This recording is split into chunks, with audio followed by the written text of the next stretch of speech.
તમે તમે જો માં તપ ઘટ્યું તો રોગ વધ્યા તો ડોક્ટર વધ્યા.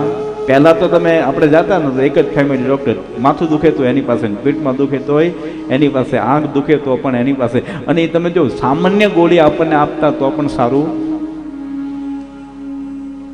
અત્યારે તો બધાનો, હાડકાનો અલગ ને, માથાનો અલગ ને, ચામડીનો અલગ ને, આંખનો અલગ ને, નાકનો અલગ, કાનનો અલગ, દાંતનો અલગ.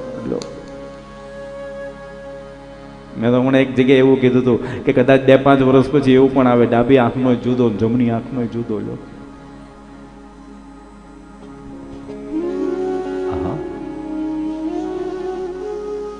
સંયમ અને નિયમમાંથી આપણે થોડુંક, બધું એમ નથી કે પૂર્ણ બની જાવ, પણ કંઈક ને કંઈક અંશે આપણા સંસારને સારો રાખવા માટે, ફિઝિકલી મેન્ટલી ફિટ રહેવા માટે, અને જેની પાસે ફિઝિકલી ફિટ છે અને જે મેન્ટલી માણસ ફિટ છે, તો એ ફાઇનાન્શિયલી જરૂર મજબૂત બને અને બને, એમાં કોઈ શંકાને સ્થાન નથી. પણ પહેલા મહાપુરુષો એમ કે વ્યક્તિ ફિઝિકલી ફિટ રહે. અને ફિઝિકલી ત્યારે જ ફિટ રહેવાય કે તમારા જીવનની અંદર થોડા સંયમ હોય અને થોડા વ્રતો હોય અને થોડા નિયમો હોય સાહેબ. હા,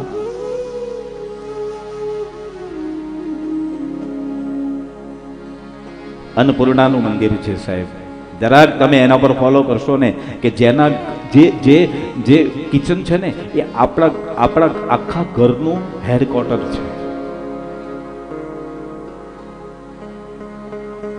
કારણ કે ત્યાં જ રસોઈ બને અને એ જ રસોઈ આપણો પરિવાર વાળો ભોજન કરે છે. અને મેં તો વર્ષોથી કહેતો આવ્યો છું કે રસોઈ બનાવતા બનાવતા જો મારા પ્રભુનું ભજન કરતા કરતા તમે રસોઈ બનાવશો ને તો એ રસોઈ રહેશે જ નહીં, મારા ઠાકોરજીનો પ્રસાદ બની જાય છે સાહેબ.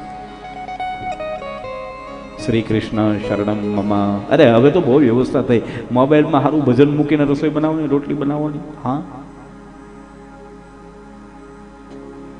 ભગવાનનો પ્રસાદ બની જાય છે સાહેબ.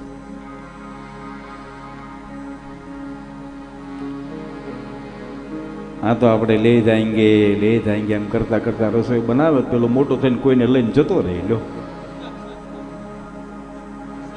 હા,